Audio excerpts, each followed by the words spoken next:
Assalamualaikum warahmatullahi wabarakatuh. Alhamdulillah alamin. Wassalatu wassalamu ala asyrafil anbiya'i wal mursalin wa ala alihi wa ashabihi ajma'in. Puji beserta syukur atas kehadiran Allah Subhanahu wa taala yang telah memberikan kita kesempatan agar dapat berhadir pada kuliah daring pada kesempatan kali ini. Salawat beserta salam atas junjungan Nabi besar Muhammad sallallahu alaihi wasallam, di mana oleh beliau telah membawa kita dari alam jahiliyah ke alam Islamiyah. Penghormatan saya kepada Ibu Evi Rahmiati selaku dosen pengampu pada mata kuliah Teori Teknik Konseling 2, beserta teman-teman yang insya Allah akan menyaksikan video presentasi dari kelompok 2 dari awal hingga selesai. Baik, pada video ini kita akan menyaksikan hasil diskusi atau presentasi dari kelompok 2 yang beranggotakan Rauzal Lojannah, Ayu Yuliati, dan Mawaddah yang membawakan materi teori konseling naratif. Langsung saja kepada kelompok 2, saya persilahkan. Baik, Assalamualaikum warahmatullahi wabarakatuh. Saya Rauzal Lojannah sebagai pemateri pertama. Jadi sebelum kita masuk jauh lebih dalam membahas tentang konseling naratif, ada baiknya kita mengetahui dulu apa sih definisi konseling naratif ini. Nah, konseling naratif ini adalah salah satu pendekatan dalam bidang konseling yang berfokus pada cerita-cerita hidup seorang individu. Nah, pendekatan ini menganggap bahwa setiap individu memiliki cerita hidupnya tersendiri. Nah, melalui konseling naratif ini, individu diarahkan untuk menceritakan pengalaman-pengalaman hidupnya, baik yang menyenangkan maupun yang tidak menyenangkan, dengan tujuan untuk memahami diri sendiri dan menemukan solusi atas masalah-masalah yang dihadapi. Nah, dalam konseling individu ini, cerita-cerita individu tersebut dianggap sebagai sumber pengetahuan dan kebijaksanaan. Jadi, dalam konseling naratif, konselor ini berperan sebagai pendengar yang aktif. Nah, sebagai pendengar yang aktif, konselor akan memberikan pertanyaan-pertanyaan reflektif guna untuk menggali makna dari cerita hidup individu tersebut. Nah, dengan mendengarkan secara empatik dan mengajukan pertanyaan-pertanyaan reflektif tadi, konselor dapat melihat pola-pola pikir atau keyakinan-keyakinan negatif dari individu tersebut yang mungkin telah mempengaruhi cara pandang individu tersebut terhadap dirinya sendiri atau dunia. Jadi singkatnya, konseling naratif ini adalah pendekatan konseling yang berfokus pada cara individu menceritakan dan memahami pengalaman hidup mereka. Nah, tujuan utama dari konseling naratif ini adalah untuk membantu individu dalam menggambarkan kembali cerita hidup mereka dengan cara yang memungkinkan mereka untuk melihat masalah mereka dari sudut pandang yang berbeda dan mengubah cara mereka berinteraksi dengan cerita mereka tersebut. Baik, selanjutnya kita akan membahas tentang sejarah konseling naratif. Nah, konseling naratif ini muncul pada akhir tahun 1970-an dan awal tahun 1980-an sebagai respon terhadap dominasi pendekatan konseling tradisional yang dianggap terlalu fokus pada masalah dan patologi. Nah, adapun tokoh penting dalam lahirnya konseling naratif ini adalah Michael White dan David Epson. Nah, Michael White ini adalah seorang konselor keluarga dan penulis yang dianggap sebagai pendiri konseling naratif. Kenapa? Karena White dikenal dengan karyanya dalam mengembangkan berbagai teknik konseling naratif seperti eksternalisasi masalah dan pertanyaan-pertanyaan unik yang digunakan di dalam konseling naratif. Yang kedua ada David Epson. Nah, David Epson ini adalah seorang konselor keluarga dan penulis yang bekerja sama dengan Michael White. Nah, dalam mengembangkan konseling naratif, Epson ini dikenal dengan karyanya dalam bidang terapi keluarga dan narasi. Jadi, keduanya ini berasal dari latar belakang psikoterapi dan pekerjaan sosial, dan mereka menciptakan konseling naratif ini sebagai respon terhadap ketidakpuasan mereka terhadap pendekatan tradisional dalam memahami dan menangani masalah konseling. Nah, White dan si Epson ini menyadari bahwa pendekatan tradisional seringkali membuat konseli merasa terjebak dalam masalah mereka tanpa solusi yang jelas. Nah, Dalam konseling naratif ini, mereka memperkenalkan konsep eksternalisasi masalah yang membantu klien untuk melihat masalah mereka sebagai entitas terpisah dari diri mereka sendiri. Nah, hal ini memungkinkan klien untuk memerangi masalah mereka secara lebih terpisah dan memberi ruang untuk refleksi dan perubahan. Nah, sejak awal perkembangannya, konseling naratif ini telah berkembang menjadi pendekatan yang digunakan dalam berbagai konteks klinis dan konseling. Nah, termasuk konseling keluarga, konseling individu, dan konseling kelompok. Jadi meskipun berakar dalam pemikiran kritis dan teori sosial, konseling naratif ini telah berevolusi menjadi pendekatan yang fleksibel dan dapat disesuaikan dengan kebutuhan individu atau sekelompok konseling. Baik, selanjutnya ada dinamika dalam konseling naratif. Nah, dinamika kepribadian dalam konseling naratif adalah sebuah pendekatan yang digunakan dalam proses konseling untuk memahami dan menggali lebih dalam tentang kepribadian seseorang. Jadi pendekatan ini seperti yang kita tahu berfokus pada cerita hidup individu dan bagaimana cerita tersebut membentuk sebuah identitas dan pengalaman mereka. Nah, jadi melalui proses konseling naratif, individu dapat menjelajahi cerita hidup mereka dengan lebih mendalam dan membangun pemahaman baru tentang diri mereka sendiri. Nah, hal ini akan membantu individu untuk merumuskan tujuan baru, meningkatkan kepercayaan diri, dan mengembangkan kekuatan-kekuatan individu tersebut. Ada beberapa konsep kunci dalam dinamika kepribadian konseling naratif, yaitu identitas, disposisi naratif, suara-suara naratif, dan agensi naratif. Baik, yang pertama ada identitas. Nah, jadi maksud identitas di sini adalah identitas seseorang yang terbentuk oleh cerita-cerita yang dimilikinya tentang diri individu itu sendiri. Nah, cerita-cerita ini dapat berubah seiring berjalannya waktu dan dipengaruhi oleh interaksi sosial dan budaya. Nah, yang kedua ada disposisi naratif. Nah, disposisi naratif ini mengacu pada kecenderungan seseorang untuk menceritakan cerita tentang dirinya sendiri dan dunianya. Nah, disposisi ini dapat dipengaruhi oleh berbagai faktor seperti budaya, keluarga, dan pengalaman hidup individu tersebut. Yang ketiga ada suara-suara naratif. Nah, suara-suara naratif ini mengacu kepada berbagai perspektif dan pengaruh yang ada di dalam cerita seseorang. Jadi, suara-suara di sini dapat berupa suara-suara positif atau suara-suara negatif dan dapat memberdayakan atau membatasi seseorang. Lalu yang terakhir ada agensi naratif. Nah, agensi naratif ini mengacu pada kemampuan seseorang untuk memilih dan menceritakan cerita-cerita yang ingin mereka hidupi. Jadi agensi ini memungkinkan seseorang untuk mengubah identitasnya dan membangun kehidupan yang lebih bermakna. Jadi asumsi dasar konseling naratif tentang kepribadian adalah konseling naratif ini memandang kepribadian sebagai sesuatu yang berkembang dan berubah seiring dengan waktu. Nah, dibentuk oleh cerita-cerita yang dimiliki seseorang tadi dan dipengaruhi oleh interaksi sosial dan budaya. Sekian dari saya, slide selanjutnya akan dilanjutkan oleh teman kelompok saya. Oke, baik. Terima kasih atas kesempatannya. Saya Ayu Yuliati akan melanjutkan penjelasan dari Kak Rozatul Jannah.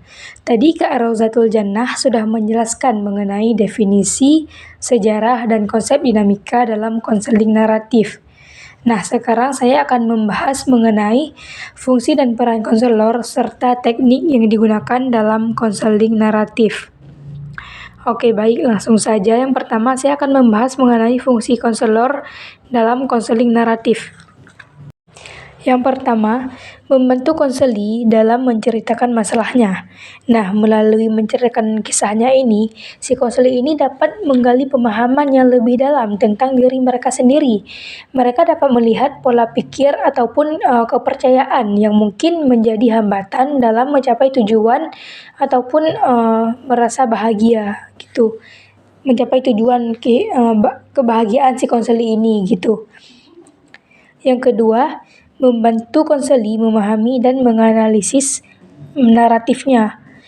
Nah, melalui dialog terapeutik, si konselor ini dapat membantu mengidentifikasi pola pikir negatif serta merumuskan alternatif cerita hidup yang lebih positif kepada si konseli ini. Yang ketiga, kolaborasi dalam rekonstruksi naratif. Nah, si konselor ini tidak hanya mendengarkan dengan empati, tetapi juga membantu si individu untuk merumuskan ulang cerita hidup mereka. Yang mana si konselor ini juga berperan untuk membangun hubungan saling percaya antara dirinya dengan si konseli. Yang keempat, pemberian dukungan dan validasi. Nah, si konselor ini dapat memberikan dukungan berupa dukungan emosional, yang mana hal ini akan membantu si konseli merasa didengar dan dipahami, sehingga si konseli ini akan merasa nyaman untuk berbagi masalah mereka dengan si konselor. Selain memberikan dukungan emosional, si konselor juga dapat memberikan validitas terhadap pengalaman hidup si konseli. Si konselor ini harus mengakui keberadaan dan keaslian cerita pengalaman hidup dari si konseli ini. Yang kelima, mendorong pemikiran alternatif dan solusi.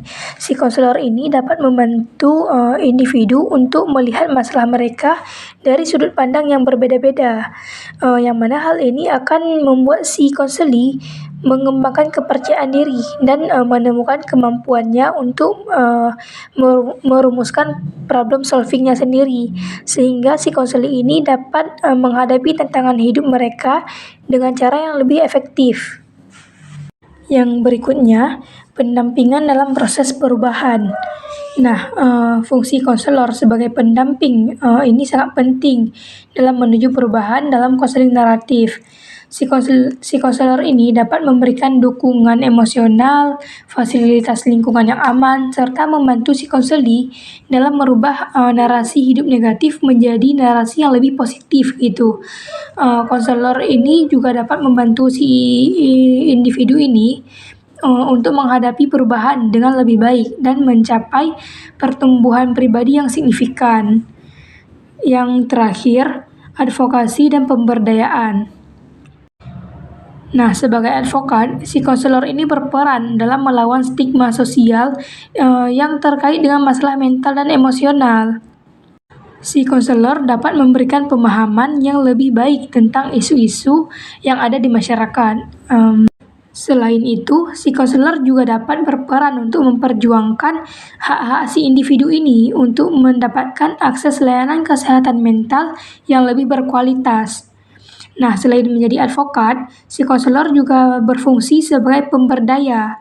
Nah, konselor ini dapat membantu mengidentifikasi kekuatan internal mereka sendiri dan menggunakan sumber daya tersebut untuk menghadapi tantangan hidup.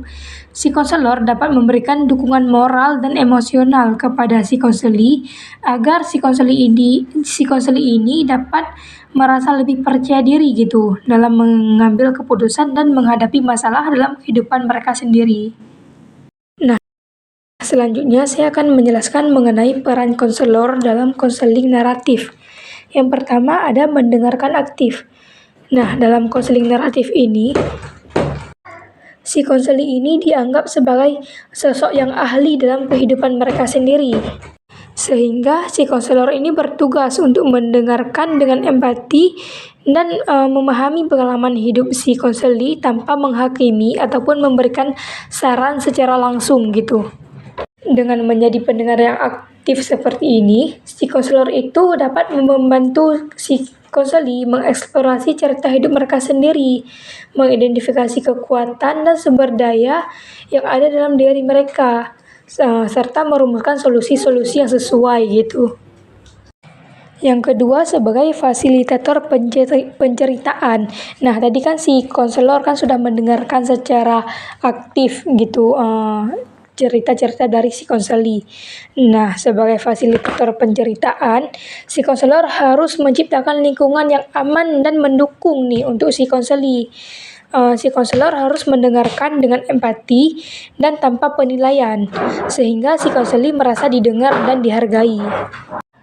Nah, selain itu, si konselor ini juga harus mampu mengajukan pertanyaan yang tepat untuk membantu menggali lebih dalam lagi cerita dari si konseli ini. Penceritaan dalam konseling naratif juga dapat membantu meningkatkan pemahaman diri dan pembentukan identitas bagi si konseli ini. Dengan menceritakan pengalaman hidup mereka, maka si konseli ini dapat melihat pola-pola tertentu dalam kehidupan mereka gitu. Yang mana mereka itu dapat menemukan makna dari cerita-ceritanya tersendiri gitu. Yang ketiga, peran konselor sebagai penggali makna. Nah, si konselor ini sebagai penggali makna dapat membantu si konseli melihat bahwa mereka itu bukanlah korban dari suatu keadaan ataupun masalah yang mereka hadapi. Dan namun sebaliknya, mereka adalah pahlawan dari setiap cerita yang mereka alami. Si konselor ini membantu si konseli menemukan kekuatan internal dan sumber daya yang ada dalam diri mereka sendiri untuk mengatasi tantangan hidup mereka sendiri gitu. Yang keempat, fasilitator perubahan. Nah, sebagai fasilitator perubahan, si konselor ini harus mampu menggunakan berbagai teknik dan strategi untuk membantu si konseli membangun cerita baru tentang diri mereka sendiri. Si konselor mendorong si konseli untuk mengidentifikasi kekuatan dan sumber daya internal yang dapat digunakan dalam proses perubahan. Selain itu, si konselor juga harus mampu membantu si individu mengeksplorasi pengalaman masa lalu mereka dengan cara yang konstruktif mungkin ya, dengan memahami bagaimana pengalaman masa lalu telah membentuk si individu ini. Yang mana si individu ini dapat merumuskan cerita baru yang lebih positif tentang diri mereka sendiri gitu. Yang kelima, pemberi dukungan. Nah, sebagai pemberi dukungan, si konselor ini harus mampu memberikan ruang yang aman bagi si individu untuk berbagi cerita mereka tanpa rasa takut ataupun hukuman gitu. Dengan mendengarkan secara aktif, si konselor ini dapat mengidentifikasi pola pikir dan keyakinan yang mungkin membatasi pertumbuhan dan perkembangan individu, sehingga si konselor ini dapat memberikan dukungan yang lebih lanjut gitu. Yang keenam, membuat ruang yang aman. Nah, si konselor harus mampu menghilangkan segala bentuk diskriminasi ataupun penilaian negatif terhadap si konseli. Dalam ruang yang aman ini, si konseli dapat berbagi pengalaman mereka tanpa rasa takut ataupun tanpa merasa ada konsekuensi atau penilaian dari orang lain terhadap dia gitu. Jadi si konselor ini dapat memberikan dukungan emosional gitu. Yang berikutnya, sebagai pendidik dan penyedia informasi. Nah, peran konselor sebagai penyedia informasi ini juga sangat penting dalam membantu si konseli membuat keputusan yang tepat. Si konselor ini harus mempunyai informasi tentang berbagai pilihan sehingga dapat memberikan beberapa pilihan solusi dan menjelaskan konsekuensi dari setiap pilihan yang ditawarkan. Yang terakhir, advokasi konseli. Nah, advokasi konseli dalam konseling naratif ini melibatkan mendengarkan aktif gitu dan mendengarkan dengan empati serta memberikan dukungan yang diperlukan. Si konselor ini dapat membantu si konseli mengidentifikasi kekuatan dan sumber daya yang ada dalam diri mereka untuk dapat mengatasi masalah yang mereka hadapi.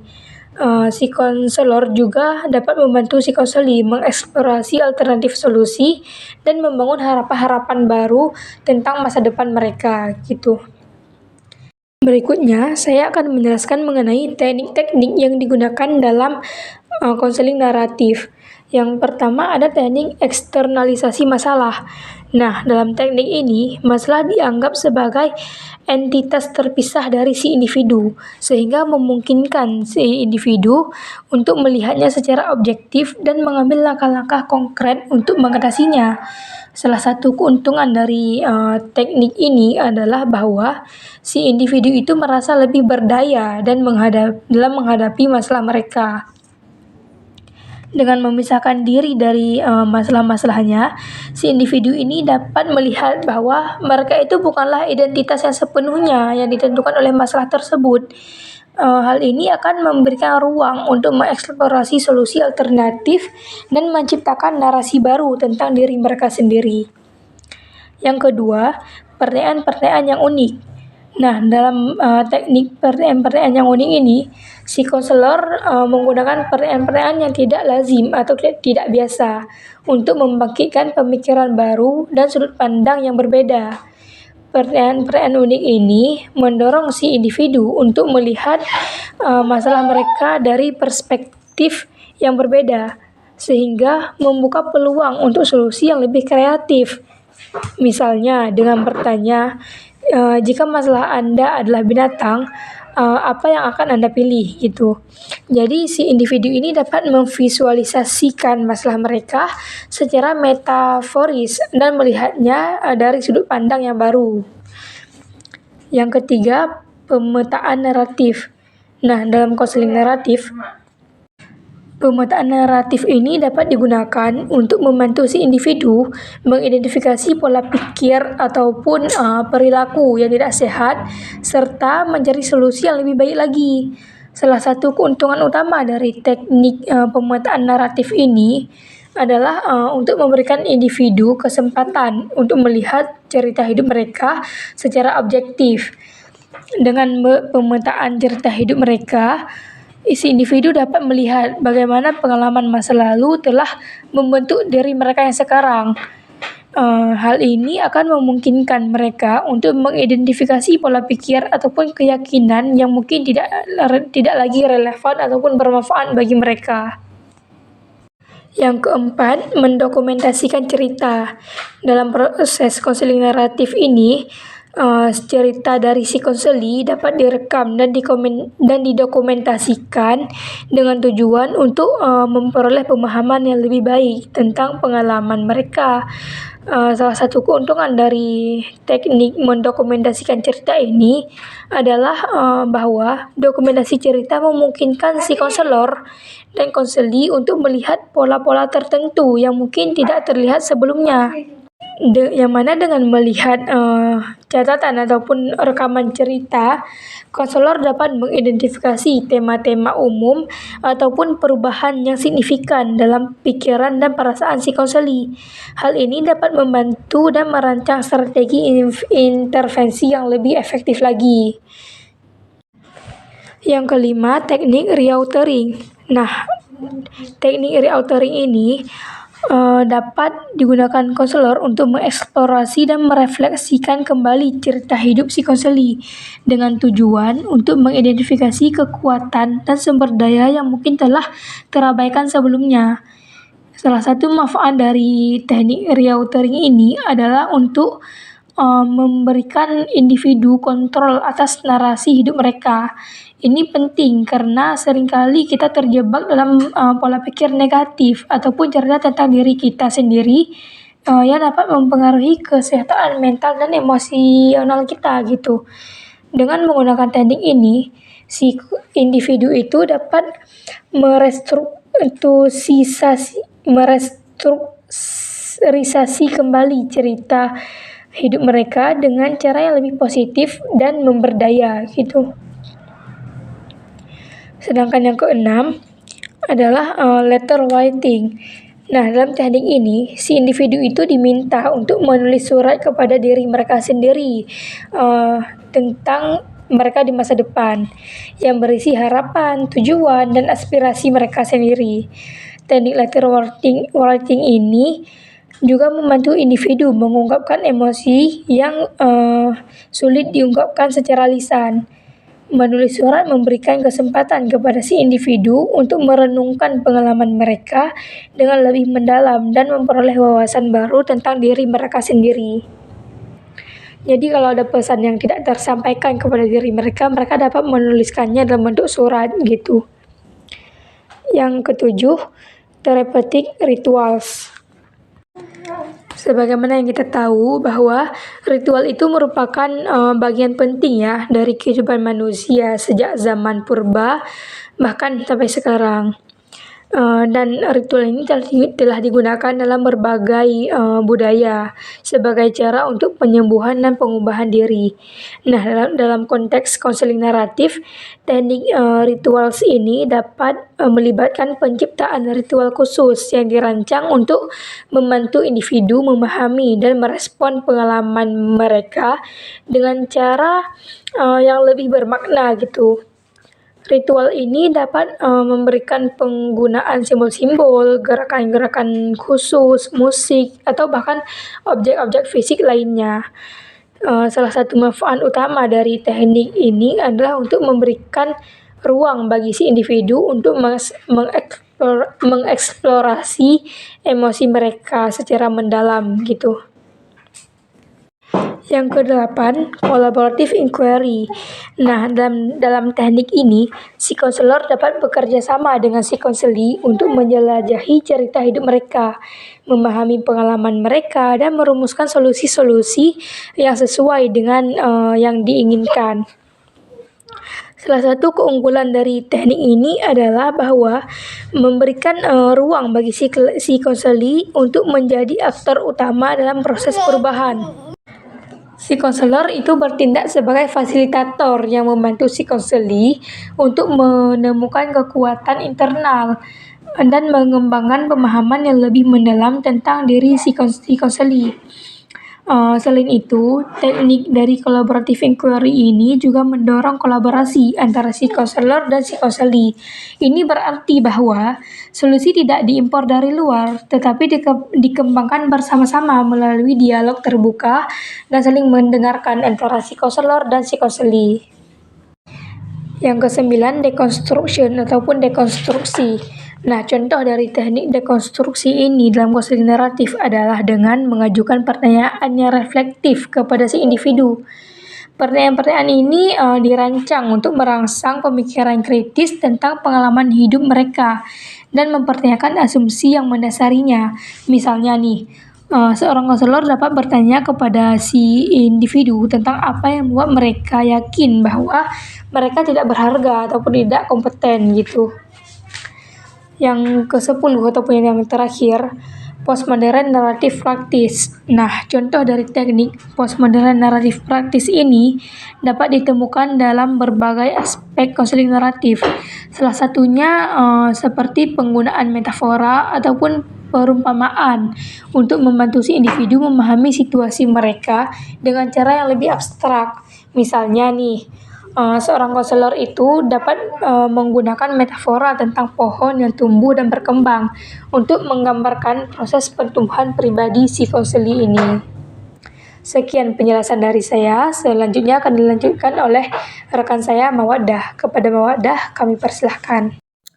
Nah, baik, di sini saya akan menjelaskan kelebihan dan juga kekurangan pada konseling naratif. Nah, pendekatan konseling naratif ini menekankan pada cerita hidup individu dan bagaimana cerita tersebut mempengaruhi pemahaman mereka terhadap diri mereka sendiri. Nah, seperti halnya pendekatan lain, konseling naratif ini juga memiliki kekurangan dan kelebihan tentunya. Nah, yang pertama itu ada kelebihan tentang konseling naratif ini, yaitu memberdayakan konseli. Nah, konseling naratif ini membantu si konseli itu untuk menjadi agen yang aktif dalam cerita mereka. Contohnya tuh kayak misalnya si konseli ini kan sedang melakukan sesi konseling dengan si konselor. Nah, di situ konselor itu harus memberdayakan si konseli ini agar dia menjadi agen aktif dalam cerita dia sendiri. Misalnya dia sedang cerita gitu, jadi kita harus mendorong dia untuk mengambil alih kembali atas hidup dia sendiri. Nah, selanjutnya itu ada meningkatkan kepercayaan diri. Di sini si konselor berperan aktif untuk membantu si konseli ini agar lebih percaya diri, agar lebih percaya diri dalam menceritakan masalahnya kepada si konselor. Jadi di sini si konselor mendorong si konseli agar lebih percaya diri untuk menghadapi berbagai tantangan hidup si konseli tersebut. Nah, di sini selanjutnya ada membantu konseli untuk memahami diri mereka sendiri. Nah, dalam pendekatan konseling naratif ini juga membutuhkan peran konselor agar bisa membantu si klien atau si konseli ini agar lebih memahami diri mereka sendiri. Nah, dengan lebih baik dan juga termasuk pada kekuatan, kelemahan dan juga potensi-potensi yang si konseli ini miliki. Nah, konseli menjadi lebih sadar akan nilai-nilai dan keyakinan mereka. Nah, dalam hal ini pun pemahaman diri yang lebih baik itu membantu si konseli untuk membuat pilihan yang lebih baik dari sebelumnya.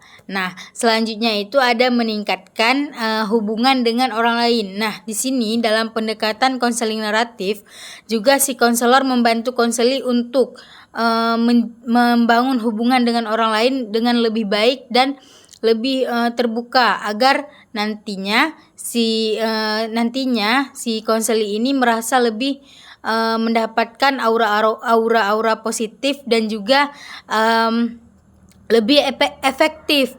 Nah, konseli menjadi lebih empati dan juga lebih dapat memahami keadaan orang lain. Nah, selanjutnya itu ada memberikan makna dan tujuan hidup.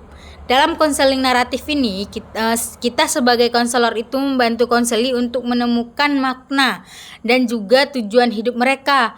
Jadi dalam saat sesi konseling berlangsung, kita itu membantu atau mendorong si konseli ini agar lebih bisa mendapatkan makna dan juga tujuan hidup mereka. Nah, selanjutnya itu ada fleksibilitas.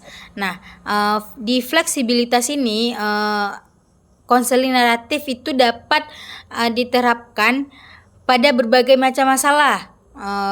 Contohnya tuh kayak masalah keluarga, masalah pekerjaan, masalah pribadi misalnya. Nah, konseling naratif juga dapat dikombinasikan dengan pendekatan-pendekatan lainnya agar lebih memudahkan si konselor dalam memecahkan masalah si konseli. Nah, selanjutnya itu ada kolaboratif.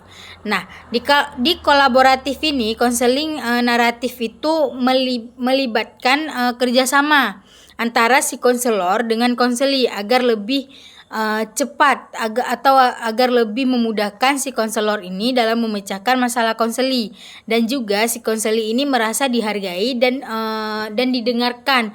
Misalnya kayak dalam sesi konseling ini kita mendengarkan dengan seksama cerita si konseli, kita perhatikan, kita beri dia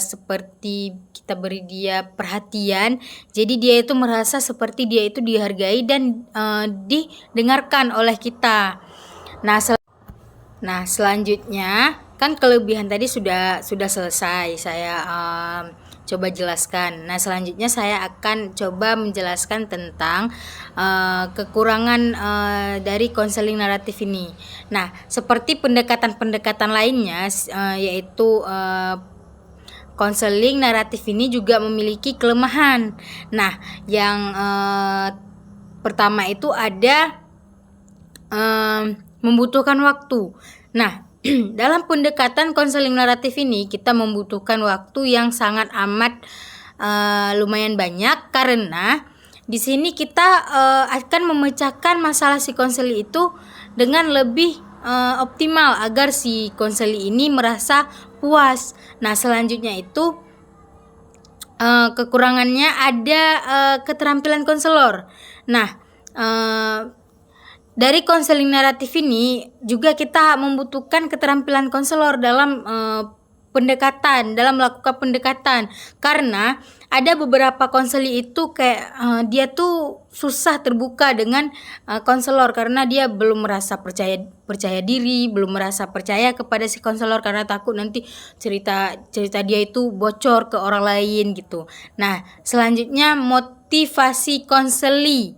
Nah, dalam pendekatan konseling naratif ini membutuhkan konseli yang memiliki motivasi, karena di sini kalau misalnya si konseli ini tidak memiliki motivasi, itu akan itu akan susah. Juga di sini konseli itu harus memiliki komitmen untuk berubah, karena jika dia tidak memiliki komitmen, beberapa kali pun melakukan sesi konseling, melakukan pendekatan konseling naratif itu akan susah karena dia tidak memiliki komitmen dan juga tidak memiliki motivasi untuk dia berubah. Nah, selanjutnya itu ada kekurangannya, itu ada tidak semua masalah itu cocok untuk pendekatan konseling naratif ini, karena konseling naratif ini tidak mungkin cocok dengan masalah-masalah seperti masalah psikologis yang lebih intensif dan masalah intervensi media. Nah, konseling naratif ini mungkin tidak efektif untuk orang-orang yang memiliki rasa trauma dan juga rasa kayak krisis gitu. Nah, selanjutnya itu ada ketergantungan pada cerita.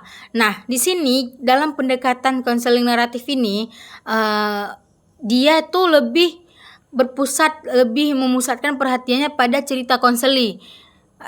Jadi mungkin dalam pendekatan konseling naratif ini kita nih sebagai konselor tidak dapat untuk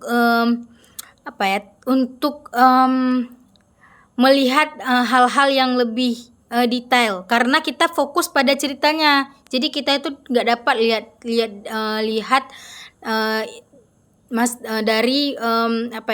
dari detail masalah si konseli ini. Contohnya tuh kayak misalnya masalah sosial dia, masalah ekonomi dia, dan masalah lainnya. Nah, selanjutnya itu ada subjektif. Nah, dalam konseling naratif ini bersifat konseling naratif ini dia bersifat subjektif dan interpretasi, karena di sini tuh cerita tuh dapat berbeda-beda tergantung pada konselor dan konselinya. Nah, tidak ada satu interpretasi yang benar dari cerita si konseli. Nah, sehingga hal ini dapat menyebabkan pendapat konselor dan konseli itu berbeda.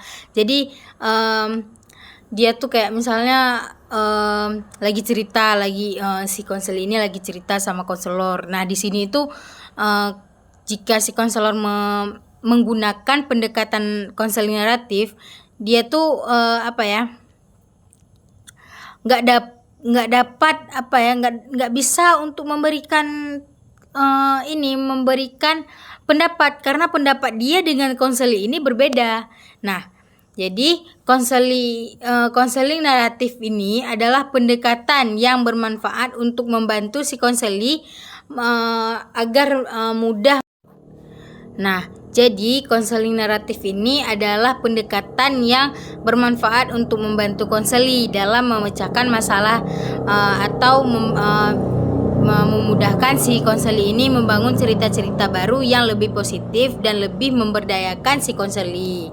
Nah, di sini kita cukup membantu atau mendorong si konseli agar lebih percaya diri dalam menceritakan masalah-masalah dia, dalam menceritakan hal-hal yang ingin dia ceritakan kepada si konselor atau kepada kita sebagai konselor. Nah, selanjutnya itu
Nah, jadi dengan kita membangun kembali narasi hidup yang lebih positif, Maya ini dapat dapat terlihat potensi dia dan kekuatan dalam dirinya untuk menyelesaikan masalah dia dan dia bisa menyadari potensi-potensi yang ia punya sebelum ini yang tidak pernah ia sadari sebelumnya. Jadi dia tuh lebih bisa